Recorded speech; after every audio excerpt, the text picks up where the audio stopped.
Welcome to 3WR news బులెటిన్ల ముందుగా headlines.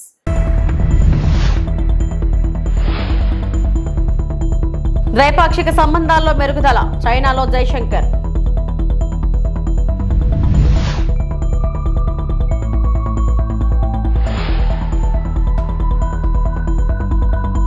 ఆడబిడ్డ ప్రశ్నిస్తే తట్టుకోలేకపోతున్నారా? తీన్మార్ మల్లన్నపై ఎమ్మెల్సీ కవిత ఆగ్రహం.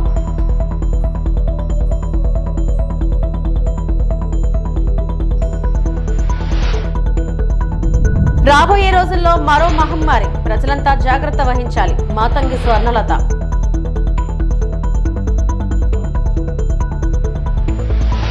భారత విదేశాంగ మంత్రి ఎస్ జైశంకర్ సోమవారం చైనా పర్యటనకు వెళ్లారు. బీజింగ్ లో చైనా ఉపాధ్యక్షుడు హాన్ జెంగ్ తో సమావేశమై ద్వైపాక్షిక సంబంధాల మెరుగుదలపై చర్చించారు. షాంఘై సహకార సంస్థ అధ్యక్ష పదవికి చైనాకు భారత మద్దతును ఆయన తెలియజేశారు. మీడియాతో మాట్లాడుతూ బీజింగ్ ఉపాధ్యక్షుడు హాన్ జెంగ్ కలవడం సంతోషంగా ఉందని తెలిపారు. ఈ చర్చల సానుకూల ఫలితాలను ఇస్తాయని విశ్వాసం వ్యక్తం చేశారు. కైలాస మానవ్ సరోవర్ యాత్రను ప్రారంభించినందుకు భారత ప్రజలు కూడా హర్షం వ్యక్తం చేస్తున్నారని అన్నారు. 5 ఏళ్ల అనంతరం అటానమస్ రీజియన్ మానస సరోవర్ సరస్సుకు భారత యాత్రికులు చేరుకోవడంపై సంతోషం వ్యక్తం చేశారు.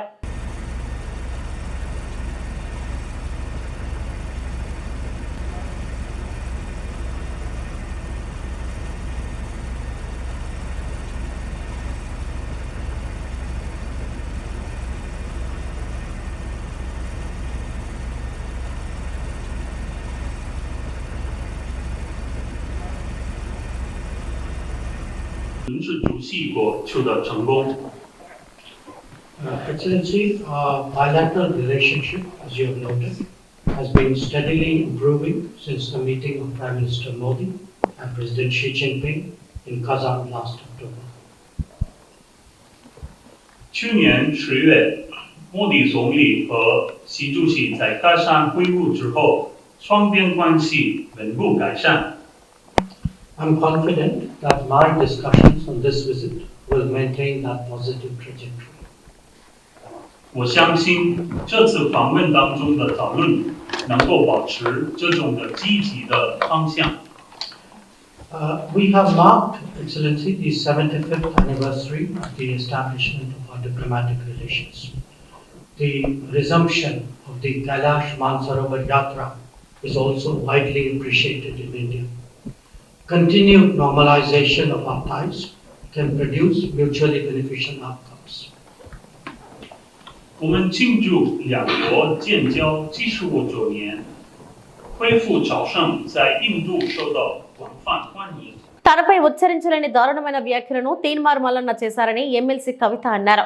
మల్లన్నపై శాసనమండలి చైర్మన్ గుత్తా సుఖేందర్ రెడ్డికి ఆమె ఫిర్యాదు చేశారు. మల్లన్నను ఎమ్మెల్సీ పదవి నుంచి సస్పెండ్ చేయాలని కోరారు. తెలంగాణ రాష్ట్రంలో ఆడబిడ్డలంటే ఒక ప్రత్యేకమైనటువంటి గౌరవం ఉంటుంది. మొత్తం దేశంలో ఒక రకమైనటువంటి సంస్కృతి ఉంటే తెలంగాణ రాష్ట్రంలో ప్రత్యేకించి బీసీ బిడ్డల ఇళ్లలో మరీ ముఖ్యంగా ఆడబిడ్డలకు కాళ్ళు మొక్కి ఏదన్నా శుభకార్యం ఉంటే తండ్రులు అన్నదమ్ములు బయటకు వెళ్ళేటటువంటి సంస్కృతి ఉంటుంది. బోనం ఎత్తుకున్నటువంటి ఆడబిడ్డను ఆల్మోస్ట్ అమ్మవారిని చూసినట్టు చూసేటటువంటి ఒక పవిత్రమైన సంస్కృతి మన తెలంగాణ రాష్ట్రంలో ఉంటుంది. ఇప్పుడిప్పుడే తెలంగాణలో భారతదేశం మొత్తంలో మహిళలు రాజకీయంలో ముందడుగేస్తూ సమస్యలపైన మాట్లాడుతున్నటువంటి సందర్భాన్ని మనం గమనిస్తున్నాం. మహిళలు రాజకీయాల్లోకి వచ్చినటువంటి వారిని చాలా పరుషమైనటువంటి పదజాలంతో ఒక బాధ్యతాయుత పదవిలో ఉన్నటువంటి వ్యక్తులు విమర్శ చేస్తే మరి వాళ్ళు వచ్చేవాళ్ళు కూడా రాకుండా వెనక్కి తగ్గేటటువంటి పరిస్థితి ఉంటుంది. నా ఒక్కదాన్ని ఈరోజు ఎమ్మెల్సీ నవీన్ గారు, చింతపండు నవీన్ అలియాస్ తీన్మార్ మల్లన్న గారు ఎంత దారుణంగా మాట్లాడినరో తెలంగాణ ప్రజలందరూ చూసిండ్రు. అసలు మేము ఆడబిడ్డలు అట్లాంటి మాటలు కనీసం మా నోటితో కూడా ఉచ్చరించేటటువంటి పరిస్థితి కూడా ఉండదు. సిగ్గు అనిపిస్తుంది, నిజంగా బాధ అనిపిస్తుంది. ఎందుకు రావద్దా ఆడపిల్లలు బయటికి రావద్దా? రాజకీయాల్లో ఉండొద్దా? చెయ్యొద్దా రాజకీయం? ఏం మాటలు ఇవి? అంశం మీద మాట్లాడాలనుకుంటే, ఇష్యూ మీద మాట్లాడాలనుకుంటే ఇష్యూ బేస్డ్ మీద మాట్లాడండి. దాదాపు 1.5 year నుండి తెలంగాణ జాగృతి నుండి బీసీ అంశాల్లో మేము అగ్రభాగాన నిలబడి పోరాటం చేస్తున్నాం. నేను ఏ ఒక్కనాడు కూడా తీన్మార్ మల్లన్న గారిని ఒక్క మాట కూడా అనలేదు. నేను అసలు ఆయన నన్ను ఎందుకు అన్నాడో కూడా నాకు తెలియదు. నన్ను అనాల్సిన సందర్భం ఏందో కూడా నాకు తెలియదు. సరే, ఆయనకి ఏం కోపం ఉందో లేకపోతే ఎవరన్నా ప్రేరేపించిండ్రో ఎందుకన్నారో నాకు తెలియదు. తీన్మార్ మల్లన్న గారిని మాత్రం నేను ఒకటి రిక్వెస్ట్ చేస్తూ ఉన్నా, మీరు బీసీ బిడ్డ కాబట్టి ఏది పడితే అది మాట్లాడుతుందంటే మాట్లాడితే చెల్లిపోతుందంటే కరెక్ట్ కాదు. గుర్తుపెట్టుకోండి మల్లన్న గారు, తెలంగాణ ప్రజలు ఎక్కువ కాలం పరుష పదజాలాన్ని సహించరు. మీరు ఎటు పడితే అటు మాట్లాడితే చూసుకుంటే ఎవరు ఊరుకోరు. మీరు మాట్లాడిన దానికి డెఫినెట్గా ఆవేశం వచ్చి మా కార్యకర్తలు మా నాయకులు ప్రజాస్వామ్యబద్ధంగా ప్రొటెస్ట్ చేయడానికి వచ్చారు. అయితే మీరు కాల్పులు జరుపుతారా? సామాన్య ప్రజల మీద కాల్పులు జరిపేంత అంత క్రూరత్వం ఎందుకు? ఏంది ఇది? ఏం వైఖరి ఇది? ఏం వైపరీత్యం ఇది? ఎందుకోసం చేస్తున్నారు ఇట్లా మీరు? అంటే ఒక ఆడబిడ్డను ఎంత మాట పడితే అంత మాట అనేసి ఇది తెలంగాణ పదజాలం ఇట్లనే ఉంటుంది గట్లనే ఉంటుంది అని అంటే ఇది మీ టీవీ కాదు, మీరు మేకప్ వేసుకొని వేసే డ్రామా కాదు. ఇది రాజకీయము, ఇది ప్రజాస్వామ్యము. ఇందులో అనేక మంది ప్రజల యొక్క జీవితాలు ముడిపడి ఉన్నాయి. అరే తెలంగాణ జాగృతి ఎన్నో కార్యక్రమాలు చేసింది, అందులో బీసీ ఉద్యమం ఒక భాగం మాత్రమే. ఇంకా చాలా కార్యక్రమాలు చేస్తాం, ఇంకా బలంగా పోరాటం చేస్తాం. ఎందుకోసం మీకు ఇంత దుగ్ధ? ఎందుకోసం? ఒక ఆడబిడ్డ రోడ్డు మీద నిలబడి ప్రశ్నిస్తే తట్టుకోలేకపోతున్నారా? నాలాంటి వాళ్ళను కోట్లాది మందిని తయారు చేస్తా ఏమనుకుంటున్నారో మీరు? మేము అనుకుంటే, ఆడబిడ్డలు అనుకుంటే కనీసం ఇంట్లోకి వెళ్ళి బయటకు వెళ్ళలేరు. మీరు ఆలోచన చేసుకోవాలి. మల్లన్న గారు ఎవరి కోసం మాట్లాడుతున్నారు మీరు? నేను ఇవాళ రాష్ట్ర ముఖ్యమంత్రి గారిని కూడా అడుగుతున్నా, ఈ మల్లన్న గారు నిన్న మధ్యాహ్నం ఈ టైంకి ఈ మాట మాట్లాడితే ఇంతవరకు నేను ముఖ్యమంత్రి గారికి ఒక సహచర ఎమ్మెల్సీని ఇంతవరకు కనీసం ముఖ్యమంత్రి గారు మాట్లాడలే. ఆ రోజు వారి కుటుంబ సభ్యుల మీద మాట్లాడితే ఇద్దరు ఆడపిల్లల్ని యూట్యూబర్స్ని జూనియర్ జర్నలిస్టులని పట్టుకపోయి మీరు జైల్లో పెడతారా? ముఖ్యమంత్రి గారు నేను మిమ్మల్ని డిమాండ్ చేస్తూ ఉన్నా, మీరు తక్షణమే మల్లన్న గారిని అరెస్ట్ చేయకపోతే మల్లన్న గారితో ఈ మాటలు మాట్లాడించింది మీరే అని కూడా తెలంగాణ ఆడబిడ్డలు అందరూ అనుకునేటటువంటి పరిస్థితి వస్తుంది. కూటమి ప్రభుత్వ ఏడాది పాలనపై ప్రజలు సంతృప్తిగా ఉన్నారని ఎమ్మెల్యే కోటమిరెడ్డి శ్రీధర్ రెడ్డి అన్నారు. సుపరిపాలనలో తొలి అడుగు కార్యక్రమంలో నెల్లూరు రూరల్ నియోజకవర్గం మొదటి స్థానంలో నిలిచిందని ఆయన చెప్పారు. ఇదే స్ఫూర్తితో కార్యకర్తలు మరింత ఉత్సాహంగా పనిచేయాలని కోటమిరెడ్డి శ్రీధర్ రెడ్డి పిలుపునిచ్చారు. బూత్ కన్వీనర్లు, కో బూత్ కన్వీనర్లు, యూనిట్ ఇన్ఛార్జీలు, డివిజన్ అధ్యక్షులు, క్లస్టర్ ఇన్ఛార్జీలు, కో క్లస్టర్ ఇన్ఛార్జీలు, అనుబంధ సంఘాల అధ్యక్షులు, కార్పొరేటర్లు, సర్పంచులు, ఎంపీటీసీలు అందరూ కూడా ప్రతి తెలుగుదేశం పార్టీ కార్యకర్త, క్షేత్రస్థాయిలో ఉన్న ప్రతి తెలుగుదేశం పార్టీ కార్యకర్త 12 రోజుల పాటు తమ పనులన్నీ పక్కన పెట్టి చంద్రబాబు నాయుడు గారి పిలుపు మేరకి తిరిగినటువంటి ఈ గడప గడప కార్యక్రమం రాష్ట్రంలోనే నెల్లూరు రూరల్ ప్రథమ స్థానంలో రావటం మాకు అందరికీ సంతోషంగా ఉంది. ఇది నెల్లూరు రూరల్ నియోజకవర్గ తెలుగుదేశం పార్టీ కుటుంబ సభ్యుల సమిష్టి కృషి ఫలితం, సమిష్టి కష్టం. ఇందుకు కష్టం చేసినటువంటి ప్రతి తెలుగుదేశం పార్టీ కార్యకర్తకి 2 చేతులు జోడించి సవినయంగా ధన్యవాదాలు తెలియజేస్తున్నాను. ఈ సుపరిపాలనా తొలి కార్యక్రమంలో మా కార్యకర్తలు కానీ, ఎమ్మెల్యేగా నేను కానీ, మా నాయకులు కానీ ఇంటింటికి వెళుతున్నప్పుడు ప్రజల్లో ఒక అపూర్వ స్పందన. ప్రజలందరి నోటి వెంట ఒకే మాట, గత వైఎస్ఆర్ కాంగ్రెస్ పార్టీ విధానాలతో రాష్ట్రం ఆర్థికంగా దివాలా తీసిన చంద్రబాబు నాయుడు గారు తన పరిపాలనా దక్షతతో రాష్ట్రాన్ని ముందుకు తీసుకుపోతున్నారు. సంక్షేమ పథకాలు కొనసాగిస్తూ, అభివృద్ధి పనులు వేగవంతం చేస్తూ, ఆర్థిక పరిస్థితి బాగలేకున్నా గత ప్రభుత్వ విధానాలతో రాష్ట్రం ఆర్థికంగా దివాలా తీసిన ఎన్నికల్లో ఇచ్చిన హామీల్ని ఒక్కొక్కటి నెరవేర్చుకుంటూ వస్తున్నారు. ఇంటింటికి 4000 పెన్షన్ కానీ, ఎంతమంది బిడ్డలు ఉంటే అంతమందికి తల్లికి వందనం కింద చదువుల కోసం డబ్బులు కానీ, గ్యాస్ సిలిండర్లు కానీ, అన్నా క్యాంటీన్లు, పేదవాడి ఆకలిని తీర్చి అన్నా క్యాంటీన్లు కానీ ఇవన్నీ కూడా చేసుకుంటూ వస్తూ ఉన్నారు. అంతేకాదు రాజమహేంద్రవరం భారీ వర్షాల నేపథ్యంలో ధవళేశ్వరం బ్యారేజీకి దిగువన ఉన్న కోనసీమలో వరద క్రమేపీ పెరుగుతుంది. ఆదివారం ధవళేశ్వరం బ్యారేజీ నుంచి 6.5 లక్షల క్యూసెక్ల వరద నీటిని సముద్రంలో విడుదల చేశారు. దీంతో కోనసీమలోని గోదావరి నది పాయల్లో వరద ఉధృతి పెరిగింది.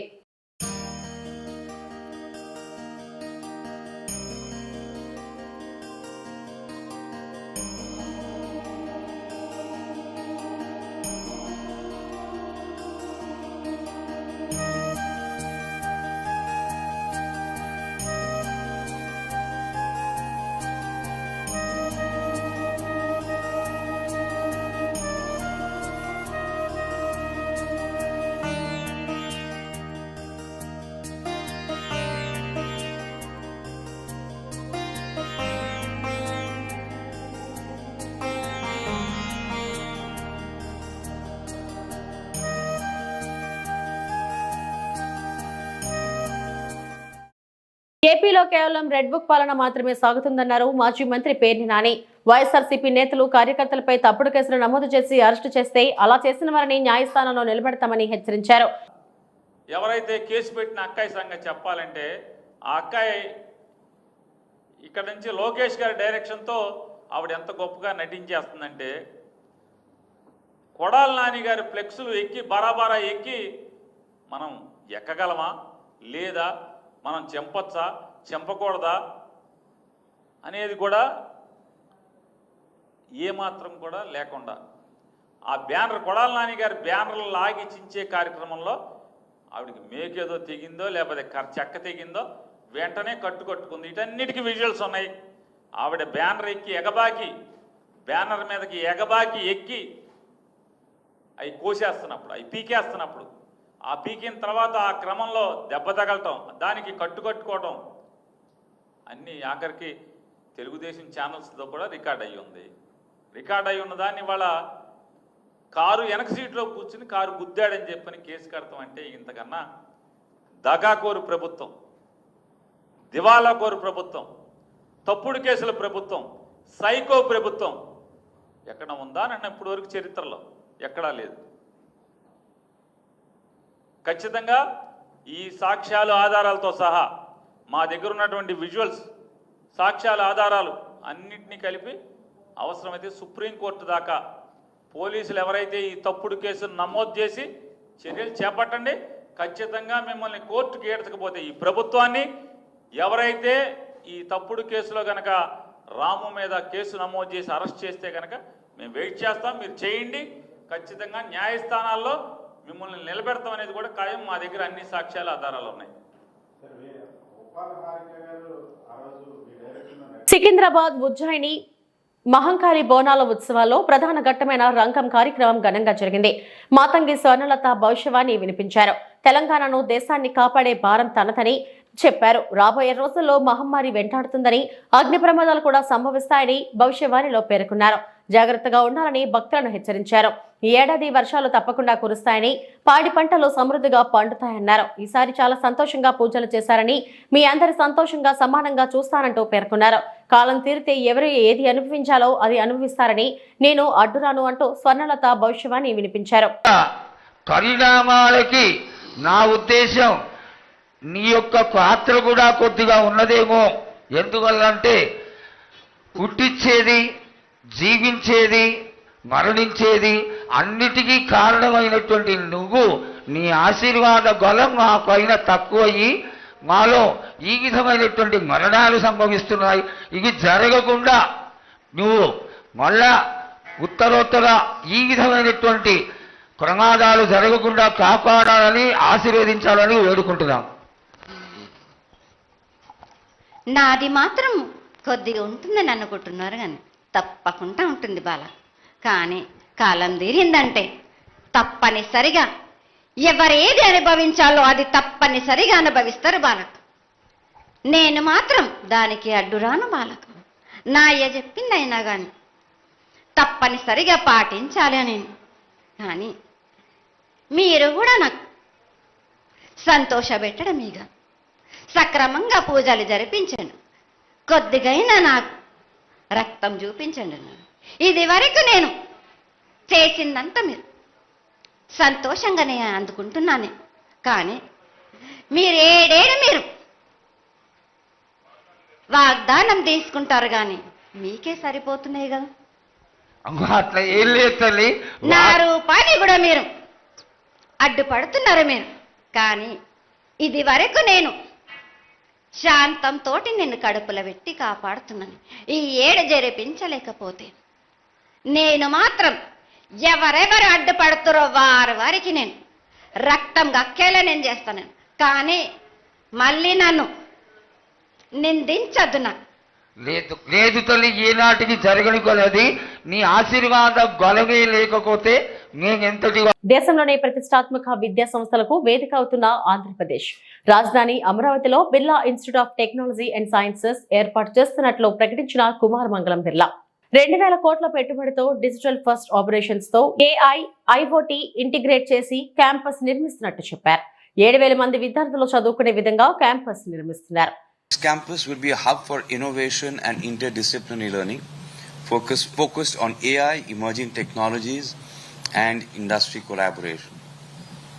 It will bridge academic excellence with real-world application, nurturing leaders, entrepreneurs, and problem solvers. We want our young minds, the brightest minds from the country, to have all the knowledge they can possibly get in the classroom on all the dominant technologies of our time. With global partnerships, cutting-edge programs, and a dynamic learning environment, it aims to shape the next generation of talent for India and for the world. So, for example, just to give you some instances, undergrad programs, regular and twinning programs. Twinning programs would mean 2 years in Amravati and 2 years in a university overseas with specialization in, like I said, the dominant technologies of today: AI, data science, ML, robotics, computational linguistics, and LLMs, cyber physical systems with AI, and all of this comes with industry internships, cross-disciplinary electives, and dual degree options. Also, for example, joint PhDs with international universities in areas like generative AI, smart cities, and AI for healthcare. 2-year degree program programs including MTech in AI, ML, MSc in AI-driven innovation, so on and so forth. So basically, that campus will cater to, or rather focus on, all the dominant technologies that all of us know about today. And we think it's important that our young minds that will lead the India of tomorrow be not just conversant, but know in depth what these technologies are about and the impact that they can have on our world.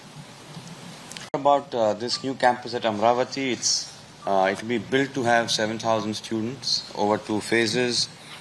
Emphasis on green buildings, renewable energy systems. It will be a digital-first campus operation. The operations will be digital first, with integration of IoT-enabled systems, AI-driven services, and immersive. మా అన్నను Janasena incharge వినుత దంపతులే చంపారని driver Srinivas చెల్లి కీర్తి ఆవేదన వ్యక్తం చేశారు. తమను కూడా చంపుతామని బెదిరించారని ఆరోపించారు. పవన్ కళ్యాణ్ న్యాయం చేయకపోతే మరో పార్టీకి వెళ్లి పోరాడతామని హెచ్చరించారు.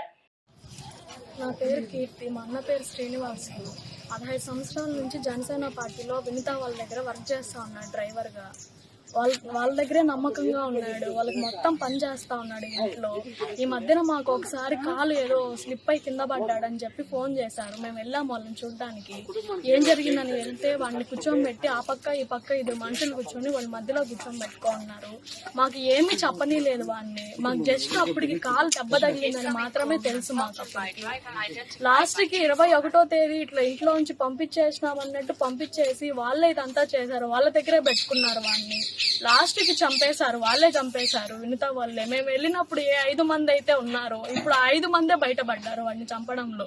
దీన్నైతే ఇంతటితో వదలం. మేము జనసేన పార్టీ తరపున మేము దాన్ని నమ్ముకున్నాం. ఆ పార్టీ తరపున మాకు న్యాయంగా జరగకుంటే మేము వేరే పార్టీ ద్వారా అయినా దీన్ని పోరాడతాం. ఇంతటితో అయితే మేము వదలం దీన్ని. మాకు ఏదో ఒక న్యాయం జరగాలి. వాళ్ళని పోలీస్ స్టేషన్లో వేసి కొద్ది రోజుల తర్వాత వదిలేస్తే మాత్రం నెక్స్ట్ ఇంకొకరికి చేసే అవకాశం ఉంది. ఇది ఇంకొకరికి జరగకుండా చూడాలి. ఇది వాళ్ళనైతే ప్రాణాలతో వదలం మేము. వాళ్ళని కూడా ఏదో ఒకటి చేయాలి. ఇదైతే పవన్ కళ్యాణ్ గారి వరకు వెళ్ళాలి. ఇది ఆయన ఏదో ఒకటి చేయాలి. దీనికి మాకైతే న్యాయం జరగాలి. దీని ద్వారా నెక్స్ట్ వాళ్ళు బయట వచ్చినా గానీ మాకైనా గానీ ఏదో ఒకటి చేస్తారు. మేము కూలీ నాలి చేసుకొని బతికే వాళ్ళం. చెప్పినారంట సార్, మీ అమ్మని మీ అక్కని అందరినీ చంపేస్తారు, మీ చెల్లిని కూడా అని చెప్పినారంట సార్ వదిలేటప్పుడే. మొన్న మా అవ్వని తీసుకెళ్లారు ఇక్కడ నుంచి వాళ్ళు. నేను కాల్లో లైన్ లో ఉన్నాను. ఆమె వినుత చెప్తాను, నీకు ఎంత డబ్బు అయినా ఇస్తాం మేము, మా గురించి అక్కడ ఏం చెప్పొద్దు అని చెప్పి మా అవ్వకి చెప్తాను. డబ్బు రూపంలో కొనాలని చెప్పి చూసారు వాళ్ళు. మేము లొంగలేదు వాళ్ళకి. మాకైతే దీనికి న్యాయం జరగాలి. దీనికి గట్టిగా యాక్షన్ అయితే తీసుకోవాలి. దీని ద్వారా మేమైతే ఇంతటితో వదలం దీన్ని. జనసేన పార్టీని నమ్ముకున్నాం మేము. ఆ పార్టీ తరపున మాకు న్యాయం జరగకుంటే వేరే పార్టీ ద్వారా అయినా కానీ మేము పోరాడతాం. దీనివల్ల ఎంత తప్పు చేసినా కానీ చంపే అంత రైట్స్ అయితే వాళ్ళకి లేవు. అది ఏదో ఒకటి మాకు చెప్పి చేయాలి కానీ చంపే రైట్స్ అయితే వాళ్ళకి లేవు అసలు. మాకైతే న్యాయం జరగాలి దీని ద్వారా. టీటీడీలో అన్య మతస్థులపై బండి సంజయ్ చేసిన వ్యాఖ్యలపై స్పందించిన బోర్డు మెంబర్ భానుప్రకాష్, టీటీడీలో దాదాపు 1000 మంది అన్య మతస్థులు ఉన్నట్లు తెలుస్తుంది. ఇంటింటి సర్వే చేసి అన్య మతస్థులను గుర్తించి ఉద్యోగాల నుంచి తొలగించాలి. వచ్చే బోర్డు సమావేశంలో ఈ ప్రతిపాదనపై నిర్ణయం తీసుకుంటాం. గత జగన్ పాలనలో హిందూ వ్యతిరేక రాజ్యం నడిచింది. నాస్తికుడని టీటీడీ చైర్మన్ చేసిన ఘనత గత వైసీపీ ప్రభుత్వానిదే అని భానుప్రకాష్ విమర్శించారు. తిరుమల తిరుపతి దేవస్థానంలో పనిచేస్తున్నటువంటి కొందరు పేరులేమో రాముడు కృష్ణుడు అని ఉంటుంది, కానీ ఇంట్లో వ్యవహారాలు మాత్రం జీసస్కి సంబంధించినటువంటి ఆ ప్రవచనాలు కానీ ఆ ప్రార్థనలు కానీ చేస్తుంటారు. దాదాపు టీటీడీలో ఉన్నట్టు 22,000 మంది పనిచేసినటువంటి సిబ్బందిలో చాలా వరకు మతం మారని చెప్పి మాకు ఫిర్యాదులు వస్తున్నాయి. ఇప్పటికే కొందరిని తిరుమల తిరుపతి దేవస్థానం మేము గుర్తించాం. కానీ నేను మొట్టమొదటి ధర్మకర్తల మండలి సమావేశంలోనే ఈ ప్రస్తావన తీసుకురావడం జరిగింది. ప్రతి ఇంటిని సర్వే చేద్దాం. ఇంట్లో వెంకటేశ్వర స్వామి హిందూ చిత్రపటాలు కాకుండా, హిందూ దేవత చిత్రపటాలు కాకుండా అన్యమతానికి సంబంధించిన ఏదైనా చిత్రపటాలు ఉన్నా సరే, సాహిత్యం ఉన్నా సరే వెంటనే వారిని ఉద్యోగం నుంచి తొలగిస్తామని చెప్పి మొట్టమొదటి ధర్మకర్తల మండలి సమావేశంలోనే ఈ అంశాన్ని రేవత్తనడం జరిగింది. నిన్న మా కేంద్ర మంత్రివర్యులు, కేంద్ర హోంశాఖ సహాయ మంత్రి బండి సంజయ్ గారు తిరుమల పర్యటనలో వచ్చిన సందర్భంలో వారికి చాలా మంది ఫిర్యాదు చేయడం జరిగింది. ఇక్కడ స్వామివారి ప్రసాదం కానీ స్వామివారి హారతి కానీ తీసుకొని చాలా మంది పనిచేస్తున్నారని చెప్పి వారి దృష్టికి కూడా తీసుకురావడం జరిగింది. కాబట్టి దాదాపు 1000 పైచిలకు ఉంటారని చెప్పి మాకు అనుమానాలు ఉన్నాయి. రాబో ధర్మకర్తల మండలి సమావేశంలో దీని మీద మేము ప్రతి ఇంటిని సర్వే చేసేదానికి ప్రతిపాదన నేను తీసుకురాబోతున్నాను.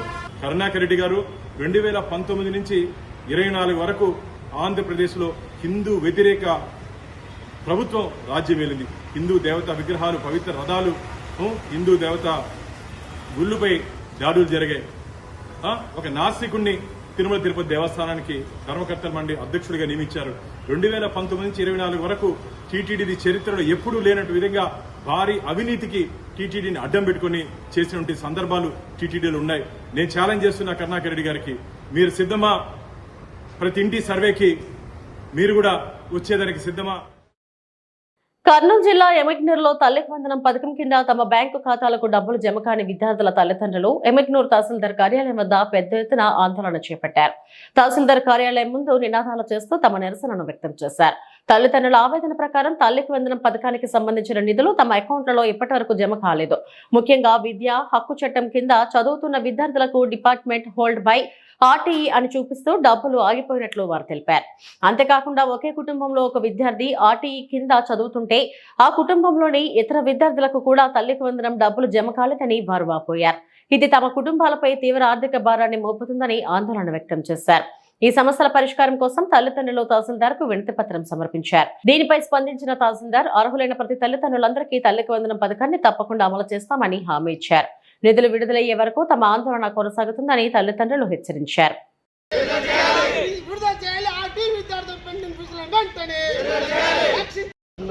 తల్లికి వందనం పేరుతో బడ్జెట్ రిలీజ్ చేసినట్లు ఉంది సార్.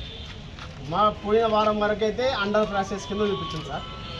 గత 4 రోజుల నుండి ఆర్టీ హోల్డ్ అని పెట్టింది సార్. పేమెంట్ హోల్డ్ అని పెట్టింది సార్. ఎక్కడ కూడా ఎవరికి నిధులు విడుదల కాలేదు సార్. ఏ పేరెంట్స్కి అకౌంట్కి డబ్బులు క్రెడిట్ కాలేదు సార్. అది 3 years నుంచి ఉంది సార్. అట్లాగే ఈ విద్యా సంవత్సరము విద్యా హక్కు చట్టం కింద ఎన్నికైనటువంటి ఫస్ట్ ఫేజ్ విద్యార్థులను ఏ ప్రైవేట్ స్కూల్ వాళ్ళు తీసుకోలేదు సార్. వాళ్ళు అప్పుడు ఏం చెప్పారంటే మా ప్రైవేట్ స్కూల్ వాళ్ళు హైకోర్టులో మేము కేసు వేసాము, అది చర్చలు గవర్నమెంట్తో చర్చలు జరుగుతున్నాయి, చర్చలు జరిగేంత వరకు మేము తీసుకోమన్నారు సార్. సెకండ్ ఫేజ్ వచ్చిన తర్వాత తీసుకుంటామన్నారు.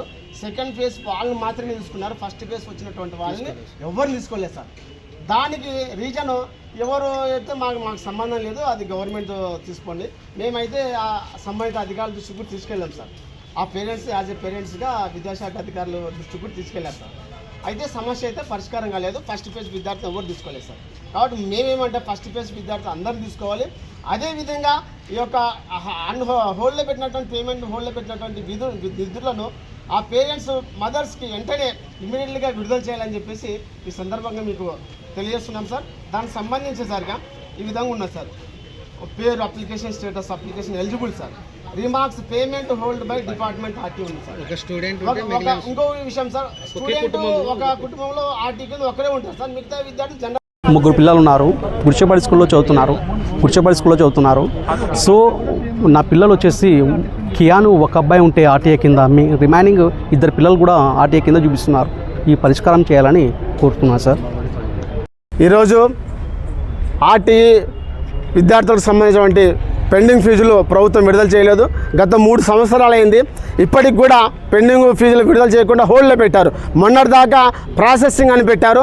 తీరా ఈ రోజుకి వచ్చేపాటికి పెండింగ్లో చూపెడుతున్నారు. ఈ పెండింగ్లో ఫీజులు పెట్టడం వల్ల ప్రైవేట్ స్కూల్ యాజమాన్యాలు ఏంటో, ప్రైవేట్ స్కూల్ వాళ్ళేమో మాకు ఫీజులు కట్టాలని మా విద్యార్థులపైన తీవ్రమైన ఒత్తిడి చేస్తున్నాయి.